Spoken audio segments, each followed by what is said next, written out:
estou numa sequência de mensagens sobre as Sagradas Escrituras.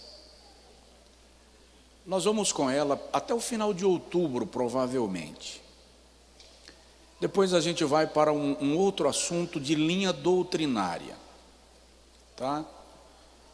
Nós vamos trabalhar o culto de terça-feira bem nesta linha de culto de ensino, culto da palavra. Eu preciso que a sua vida cristã, a sua fé, a sua vida espiritual seja enraizada, solidificada. Tem um hino esqueci o nome da cantora, que ela diz assim: só quem tem raiz passa pelo que eu passei e tal. É uma letra mais ou menos assim.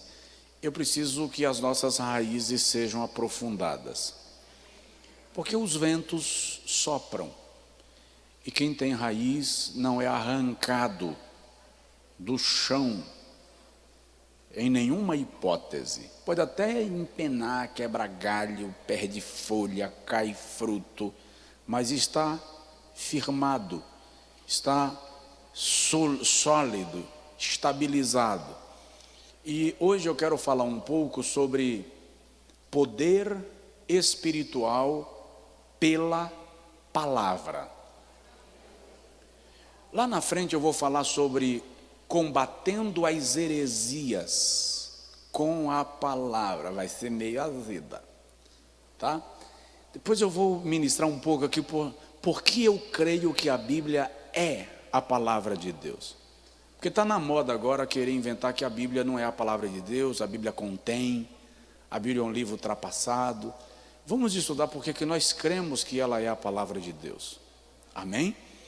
Josué capítulo de número 1, versículo de número 7, até o versículo 9, diz assim: tão somente esforça-te e tem muito bom ânimo, cuida de fazer conforme toda a lei que meu servo Moisés te ordenou. Não te desvies dela, nem para a direita, nem para a esquerda, a fim de que sejas bem-sucedido por onde quer que andares. Não se aparte da tua boca o livro desta lei. Antes, medita nele dia e noite, para que tenhas cuidado de fazer conforme tudo quanto nele está escrito, porque então farás prosperar o teu caminho e serás bem-sucedido. Não te mandei eu? Esforça-te e tem bom ânimo. Não tenhas medo, não atemorizes, nem te espantes, porque o Senhor teu Deus está contigo, por onde andares, ou por onde quer que andares.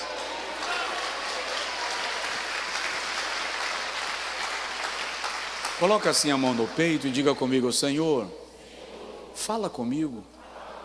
Amém. Pode sentar. Irmão, percebeu que todas as promessas de Deus a Josué estão asseguradas no fato de ele andar segundo toda a palavra que o Senhor ordenou? Medita, não te desvies, nem para a direita, nem para a esquerda.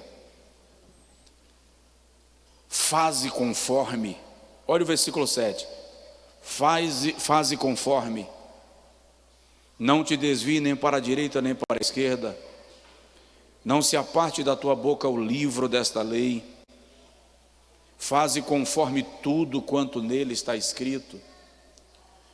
Todo o segredo da liderança de Josué na sucessão de Moisés está em fazer conforme tudo quanto está escrito. Josué recebe a árdua missão de suceder um líder bem-sucedido. Moisés é conhecido por ser o homem que tirou Israel da casa da servidão. Ele é o homem que recebeu as tábuas da lei de Deus, e ele é o grande legislador e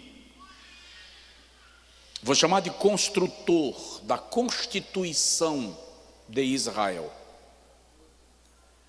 A Constituição das grandes nações do mundo são feitas sob inspiração da Constituição de Israel, que veio através de Moisés. Olha como Moisés influencia o mundo até os nossos dias. Josué tem a missão de suceder este homem. O homem com quem Deus falava face a face. O homem que toca na rocha e a rocha sai água. Toca no mar e o mar se abre. Agora Moisés não está mais vivo. E a missão de Josué é substituir este homem. Suceder um líder fracassado não chega a ser um grande problema. Mas suceder um líder que morreu no ápice do seu comando, da sua liderança, do respeito, é um desafio muito grande. E o Senhor diz a Josué: o segredo para você liderar este povo e fazê-lo possuir a terra que eu lhe prometi, o segredo é meditar na lei do Senhor de dia e de noite. O segredo é fazer tudo conforme está escrito, sem te desviar nem para a direita, nem para a esquerda. A palavra de Deus é o grande segredo do sucesso de um homem e de uma mulher. Todo projeto elaborado, tendo por base as Sagradas Escrituras, é um projeto que seguramente vai dar certo. Aliás, George Washington disse que sem Deus e a Bíblia é impossível governar o mundo. Sem Deus e a Bíblia é impossível governar o mundo. Quando o imperador da França perguntou à rainha Victória da Inglaterra qual era o segredo dos anos áureos do Reino Unido, o historiador diz que a rainha estendeu o braço do lado do seu trono, segurando uma Bíblia, ela disse: este livro, majestade ou alteza, este livro é o segredo para o poder da Inglaterra. Sem a Bíblia Sagrada não há poder. Napoleão Bonaparte escreveu que a Bíblia é um livro tão poderoso que é capaz de vencer todos aqueles que se lhe opõem. Receber poder na vida, e eu não estou falando apenas de poder no sentido de unção, eu estou falando no sentido de alcançar propósitos, realizar projetos e, sobretudo, ter uma vida espiritual equilibrada e saudável. A fonte é a palavra de Deus. Por quê? Porque a palavra de Deus é o único livro capaz de gerar arrependimento. Todo o poder espiritual de um crente está a partir da compreensão do que a Bíblia diz, ensina e orienta. Genuíno arrependimento só se dá quando nós somos tocados pelo poder da palavra. Quando Josias assumiu o governo de Judá, e isso se registra lá no capítulo 34 do segundo livro das Crônicas. A primeira coisa que Josias fez foi mandar reparar o santuário, restaurar o santuário, limpar a casa que estava abandonada, abriu as portas do templo, diz o texto, restaurou o sacerdócio, reposicionou os levitas, e Josias manda limpar o porão do templo. E a partir do versículo 14 do segundo livro das Crônicas, capítulo 34, versículo 14, a Bíblia diz que o sumo sacerdote Ilquias estava limpando o porão do templo. E no meio da limpeza do porão, ele encontrou um livro abandonado, empoeirado, jogado às traças. Ilquias pegou o livro, tirou a poeira, entregou ao seu auxiliar, o sacerdote que lhe auxiliava, e disse: leva ao rei Josias. E quando o livro chegou diante do rei Josias, Josias disse ao sacerdote: lê, para que eu identifique que livro é. Quando Safã começou a ler o livro, e Josias identificou que era o livro da lei, a Torá, a Bíblia diz que ele chamou o sacerdote e disse: ai de nós, porque esse é o livro da lei do Senhor. E Josias autoriza quebrantamento e jejum, e quando o Senhor manda um profeta para falar daquele assunto, o Senhor diz que Judá vai ser levado cativo porque abandonou a sua lei, mas o Senhor diz: isto não se dará nos teus dias, porque o teu coração se inclinou em observar a minha palavra e em obedecê-la.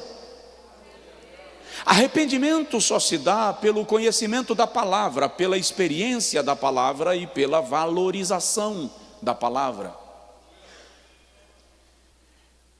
O grande problema da humanidade, o grande problema do crente não está no simples ato de pecar, porque pecar faz parte da nossa natureza pecaminosa e decaída. O grande problema está na ausência de arrependimento, e a ausência de arrependimento nos leva a dar sequência a uma vida de iniquidade. Quando a palavra toca em nosso coração, o arrependimento ocorre no interior de nós. Esdras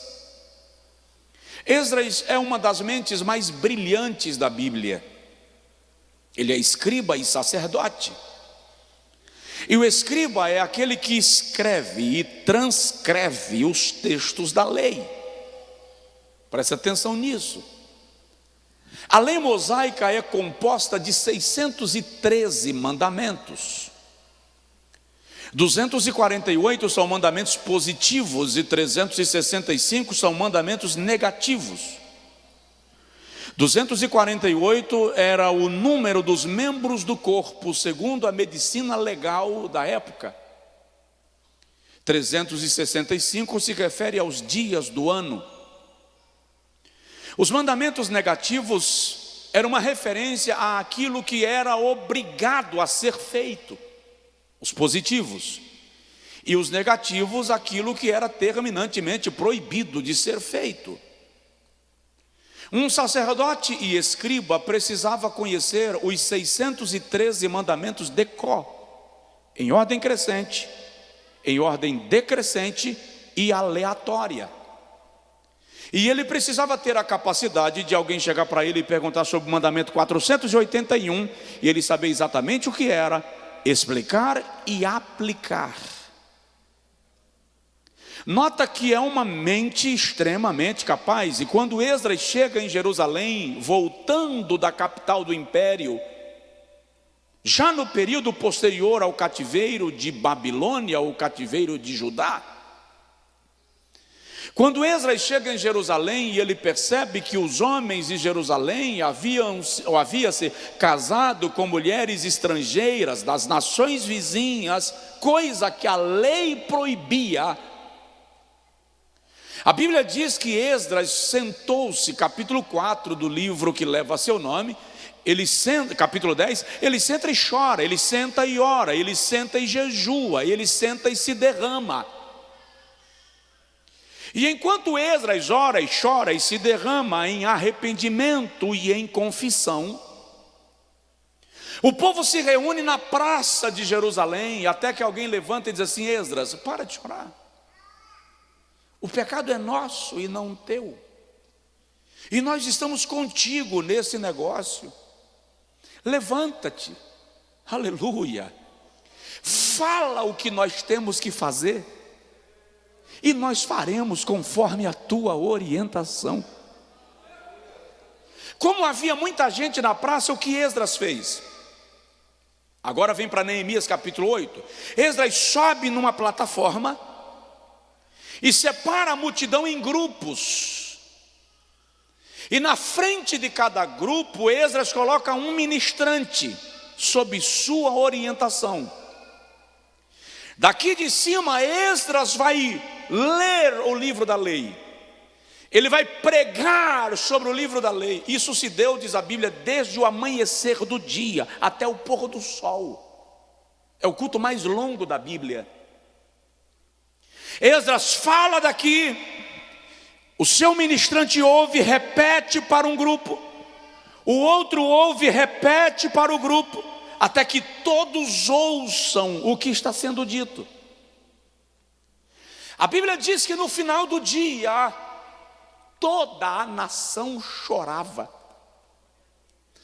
Toda a nação estava em quebrantamento.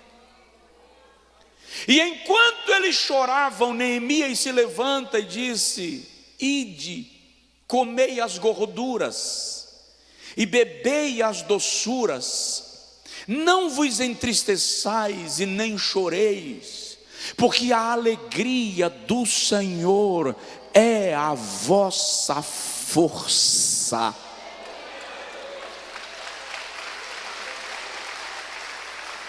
A palavra estava levando uma geração inteira ao arrependimento.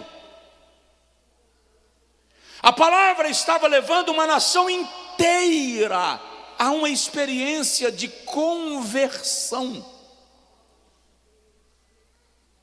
No Evangelho segundo Lucas, capítulo 2, versículo 47, Jesus diz assim: preguem o arrependimento em meu nome. Ou, em meu nome preguem o arrependimento e a remissão dos pecados a todas as nações. Quando Pedro termina de pregar em Atos dos Apóstolos, capítulo 2, depois do grande derramamento do Espírito, que gera, ou o que nós chamamos de o dia de Pentecostes, e que estabelece a presença do Espírito Santo sobre a igreja, o povo ouve as palavras de Pedro e pergunta para Pedro: que faremos? Que faremos, pois? Qual é o próximo passo? Depois que você pregou, o que nós temos que fazer? Atos 2,37.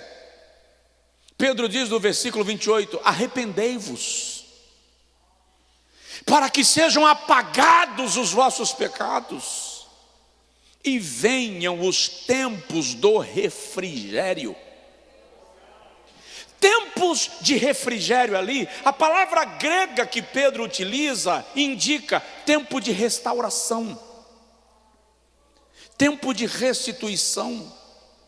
Ou seja, quando há arrependimento gerado pela palavra, vem o tempo da restauração, vem o tempo da restituição. E eu quero profetizar na autoridade do nome do nosso Deus e no poder da sua palavra, que esse é tempo de restauração, esse é tempo de restituição, e esse é tempo de milagres na sua vida, na vida da igreja, nesta igreja, para a glória de Deus Pai. Só quem recebe dá um brado de glória e aleluia.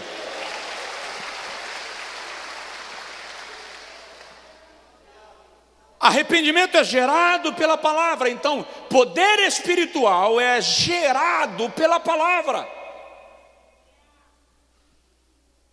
Segundo, nós precisamos entender que a palavra nos conduz à oração. Pastor, eu não sinto vontade de orar, pastor José. Lê a Bíblia. A Bíblia vai gerar na sua alma uma chama, um desejo intenso de oração.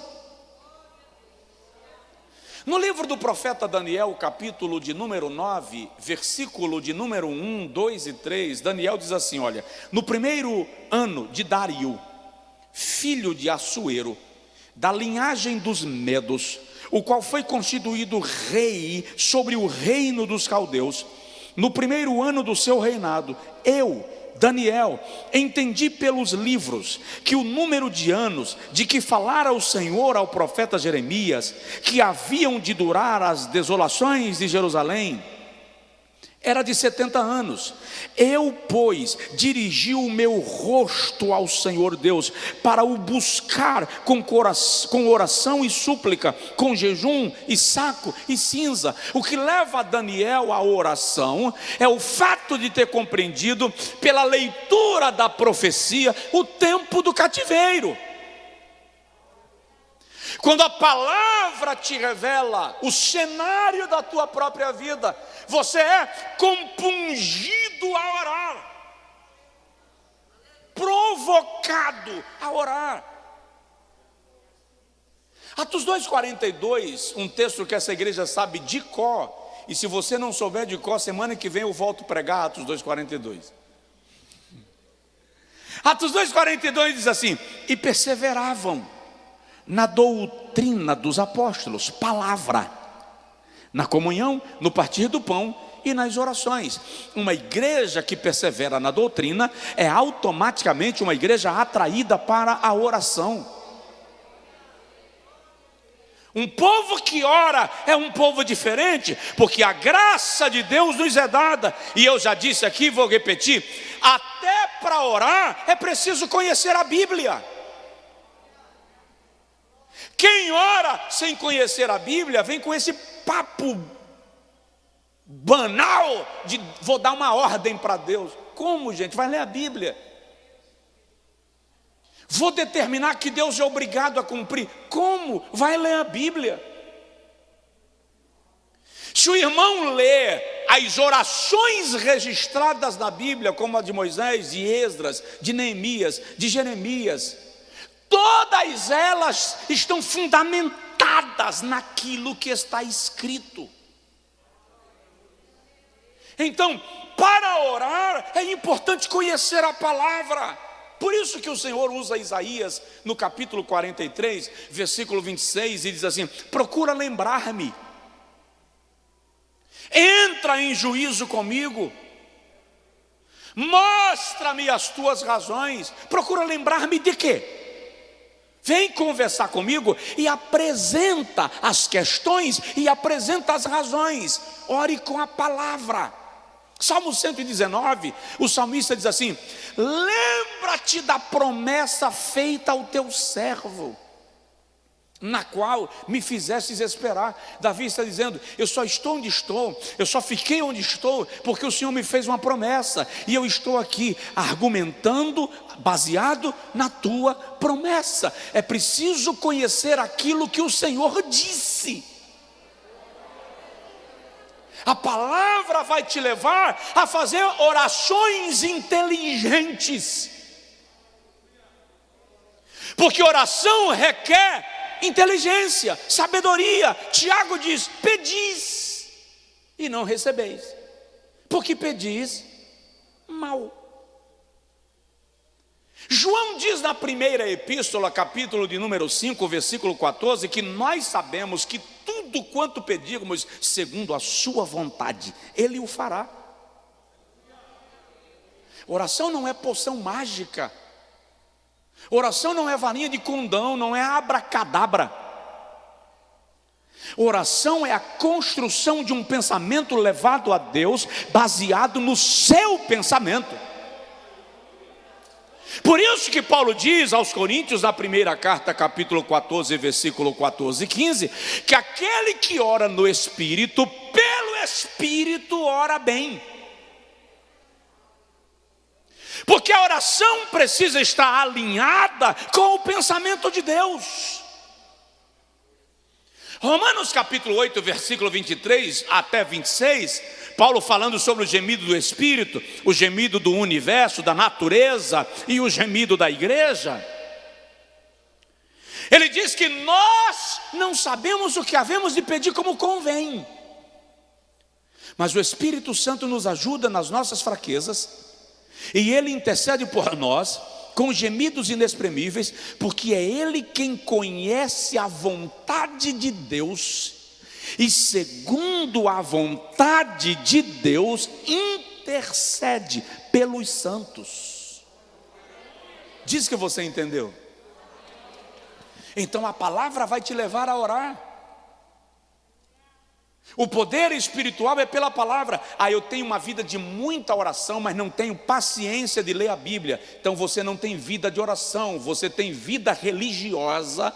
Você pratica qualquer tipo de meditação, mas a oração precisa ser fundamentada na palavra.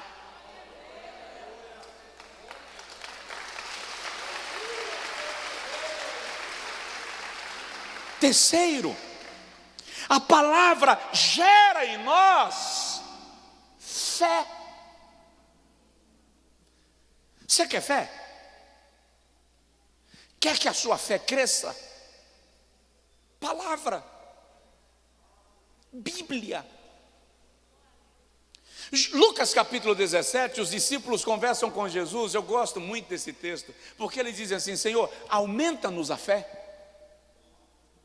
O pedido é esse: Senhor, aumenta-nos a fé. Versículo 5 e versículo 6.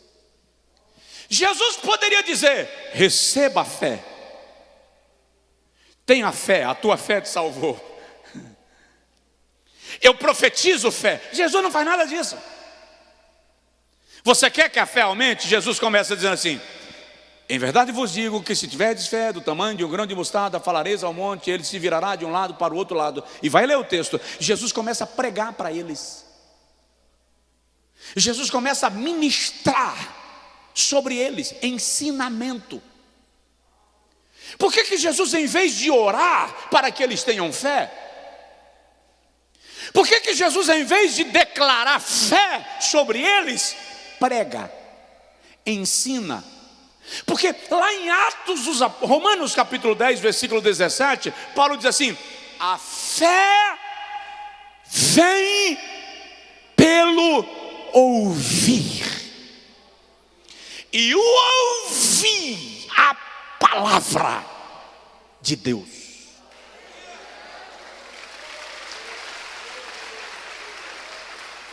Quantas vezes você chegou na igreja desviado, atribulado, sem crer em nada, e a palavra renovou a tua fé, e a palavra restabeleceu a tua esperança? Então a fé vem pelo ouvir. Passa a valorizar a palavra, porque a palavra vai gerar fé, vai produzir fé, vai provocar fé na sua vida. Aí vem uma indagação necessária: o que você tem ouvido? Você dorme ouvindo o quê? Acorda ouvindo o quê? Anda no teu carro ouvindo o quê?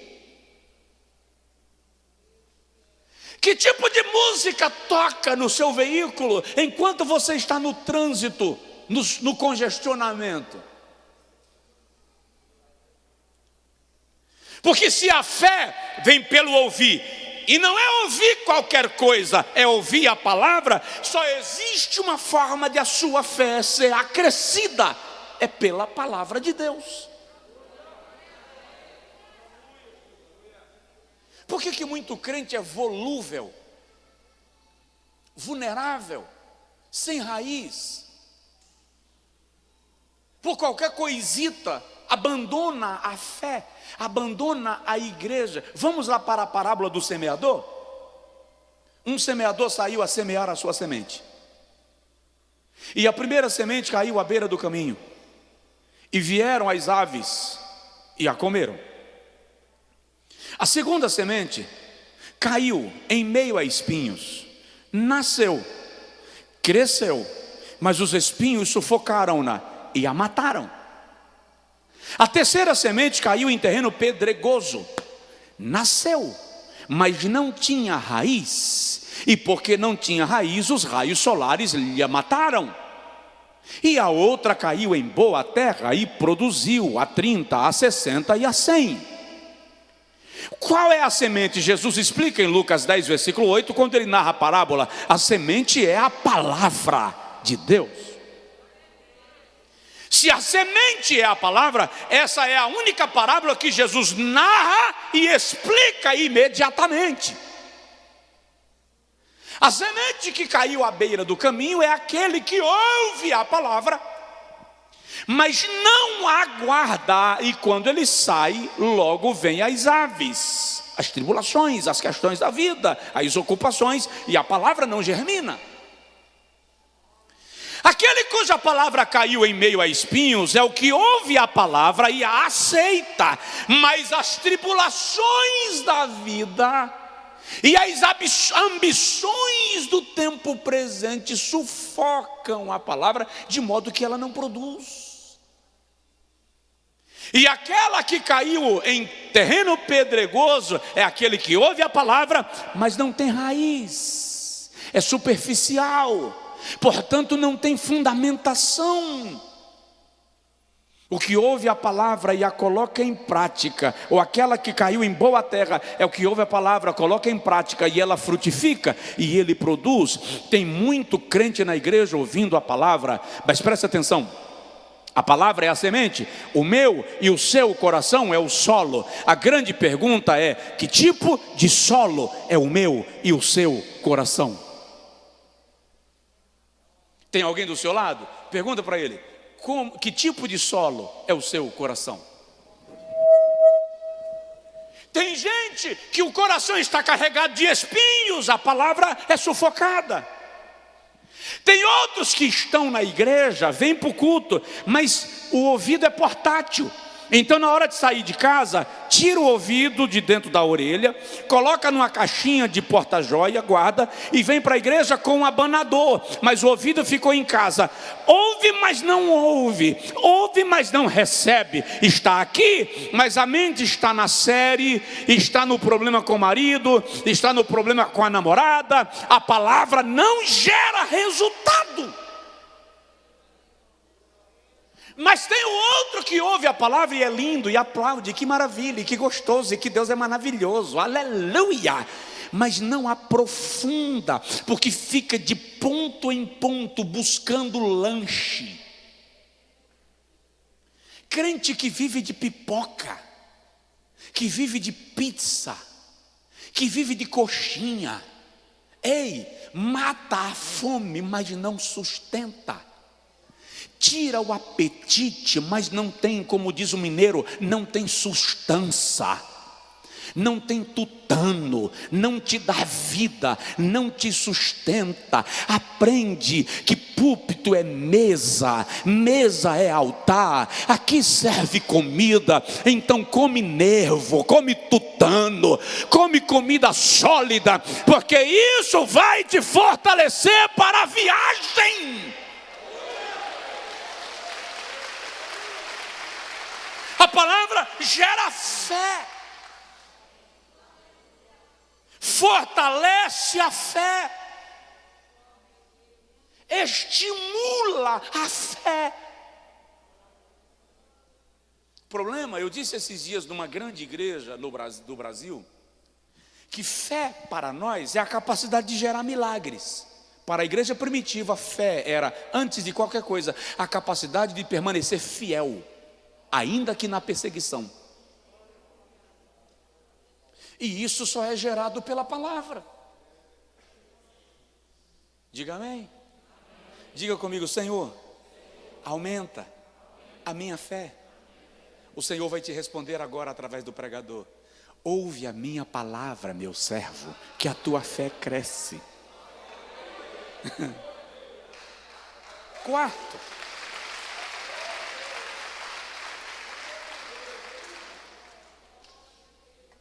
poder espiritual pela palavra.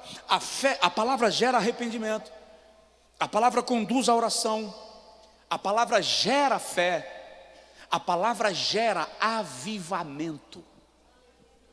Já estou terminando. A palavra gera avivamento. Eu fui pregar uma certa feita, tem um tempo já, num congresso.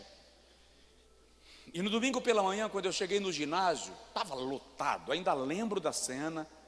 Tem muitos anos e eu lembro do lugar, eu lembro de cada detalhezinho. E quando eu estava subindo a escada para a plataforma onde ficava o ministério, o ginásio cheio, era um domingo pela manhã, o irmão que foi me buscar, ele esqueceu de me dar um recado e ele me puxou pelo paletó. E cá entre nós, faz um favor para mim. Não puxa meu paletó, por favor. Esses dias o irmão querendo tirar foto comigo e eu atendendo outros com foto, ele puxou meu paletó. Quando ele puxou meu paletó, eu... Deixa meu paletó em paz, pai. Vamos lá. Ele puxou meu paletó, eu virei. Pois não. Eu esqueci. Esqueceu de quê? O pastor falou que hoje é manhã de avivamento. O senhor não precisa pregar uma mensagem cheia de Bíblia, não. Basta botar fogo na multidão.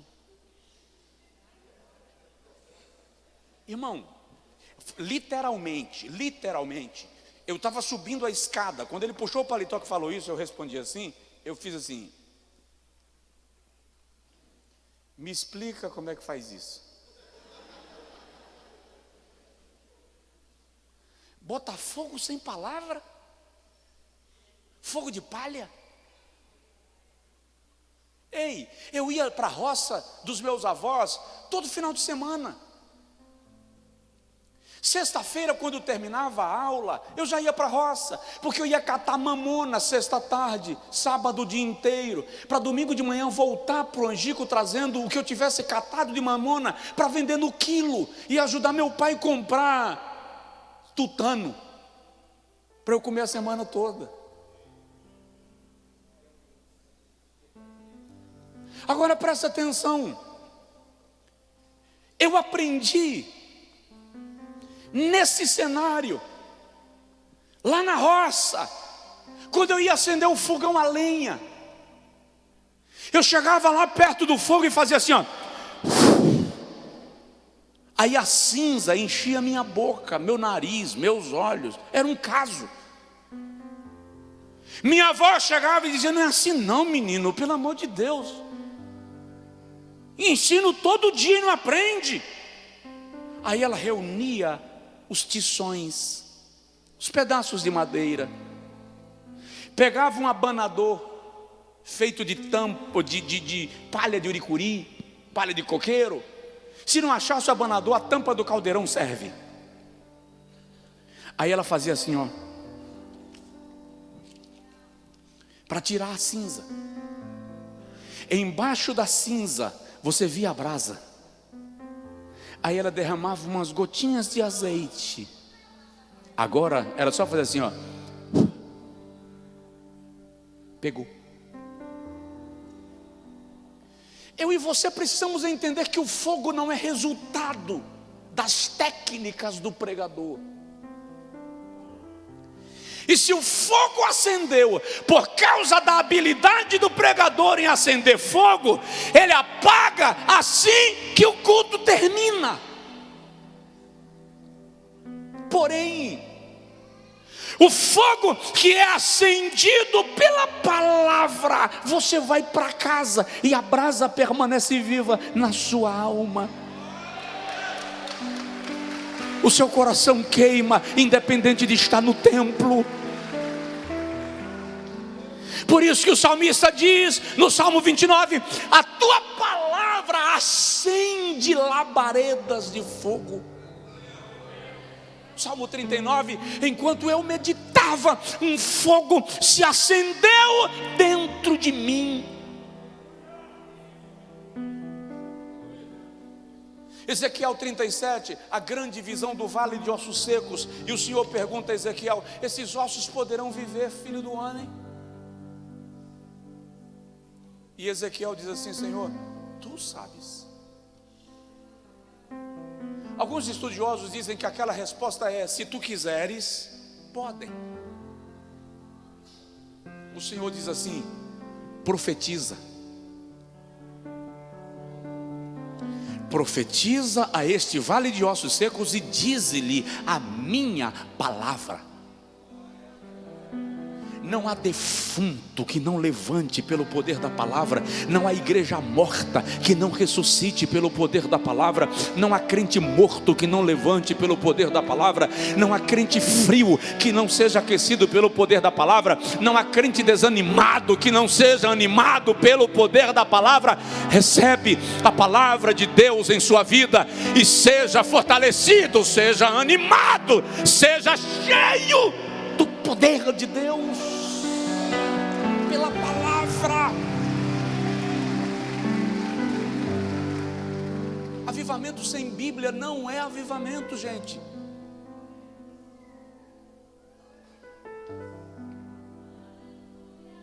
Aleluia. Avivamento sem Bíblia não é avivamento. Pode ler os homens que causaram grandes avivamentos na história. Suas pregações eram bíblicas. Porque é a palavra de Deus quem gera uma chama genuína. Penúltimo lugar, e eu estou falando de poder espiritual pela palavra. O segredo está aqui. Ah, pastor, mas eu fico 40 dias no monte. Se não for lendo ou orando a palavra, se não for orando a palavra, não passa de ritual religioso. Ah, se eu soubesse quanto eu jejuo. Não vou falar de jejum, irmão. Não vou falar de jejum. Porque cá entre nós, sem nenhuma vanglória, de jejum eu entendo um pouco. Segredo, se você jejua, mas a palavra não é a lei que rege, que maestra o propósito, não tem sentido. Eu já fui procurado por uma irmã que estava fazendo campanha de jejum e oração no monte para o marido morrer.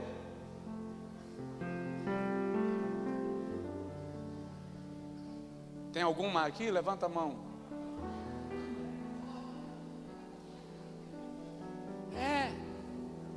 Quando pode você fazer o mesmo jejum e a mesma oração, dizendo assim: Jesus, está aqui meu marido na tua mão.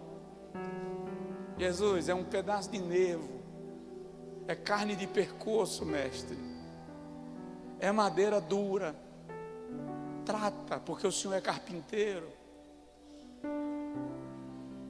Eu dei trabalho a meus pais demais, mas demais. E a oração de meu pai e da minha mãe era: Jesus, está na tua mão, toma conta. Até o dia que minha mãe fez uma oração que eu não gostei, uma oração meio sem graça: Jesus, eu não aguento mais, está na mão do Senhor. Se o Senhor vê que não tem conserto aqui na terra, o Senhor prepara e leva. Irmão, quando eu vi essa oração, eu falei: vai que Jesus leva a sério. Aí uns dias depois eu cheguei da escola, está meu pai e minha mãe orando na sala e uma senhora orando com eles, já dorme no Senhor, irmã Neném. O pastor José Luiz conheceu. Jesus tomou a irmã Neném em profecia, mas bem na hora que eu entrei, e disse assim: minha serva, eu ouvi tua oração. Digo: opa, qual? Tuas lágrimas chegaram na minha presença, e eu te digo, eu vou tomar teu filho na minha mão, e eu vou amassar como oleiro amassa barro, e vou fazer para mim vaso para a glória do meu nome.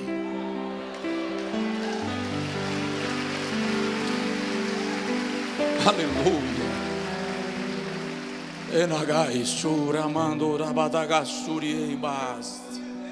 Oração gera avivamento. Vou terminar. Oração gera avivamento.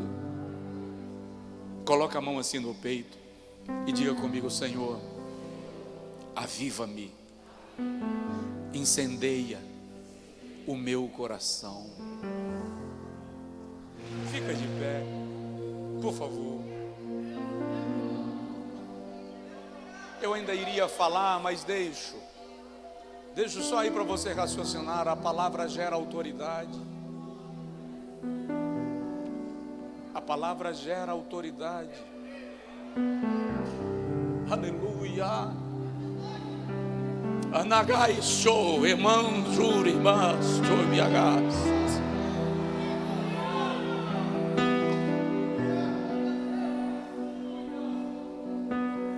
É a palavra quem gera autoridade para a igreja.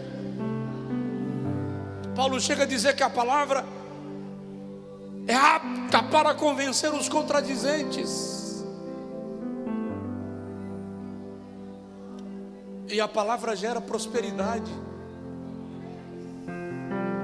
Salmo 1: bem-aventurado o varão que não anda segundo o conselho dos ímpios, não se assenta na roda dos pecadores, nem se detém no caminho dos escarnecedores. Antes tem o seu prazer na lei do Senhor, e na sua lei medita de dia e de noite. Pois será como árvore plantada junto a ribeiros de águas, que dá o seu fruto na estação própria, cujas folhas não caem, e tudo quanto fizer prosperará.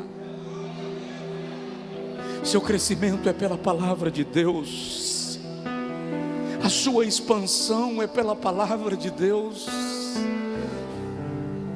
A libertação da sua família é pelo poder da palavra de Deus. A salvação do seu marido é resultado do sacrifício de Jesus, revelado pela palavra de Deus. A vitória da sua família, a vitória da igreja, o segredo é a palavra de Deus. Aleluia. Ame a palavra. Não durma sem lê-la. Não acorde, não leia nenhuma outra notícia antes de ler a palavra de Deus. Acorde citando um salmo, o último versículo que você leu ontem, leia hoje ao acordar. Cite-o, verbalize, pronuncie. A fé vem pelo ouvir. O último versículo que você lê hoje para dormir, pronuncie em voz alta amanhã ao acordar. Não precisa acordar o mundo ao redor de você, não. Se você tem que levantar 5 e os outros não têm que levantar 5, você não precisa acordar todo mundo, porque você está citando o texto. Cite para você ouvir, faça a sua alma ouvir. Revolucione a sua vida pela palavra de Deus. Achando eu as tuas palavras, logo as comi, e elas foram gozo e alegria para o meu coração.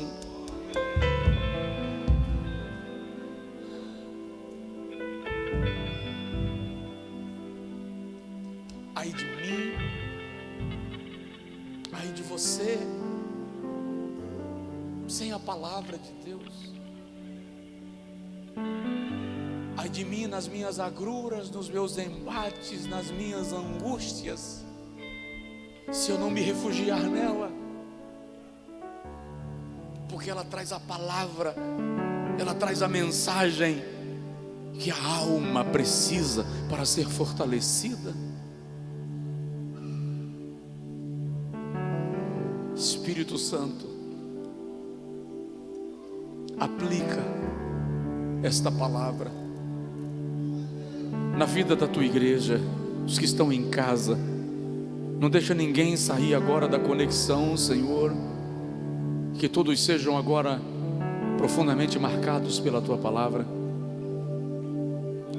Que a espada do Espírito traspasse o nosso coração e sejamos profundamente sempre vou tocados. lembrar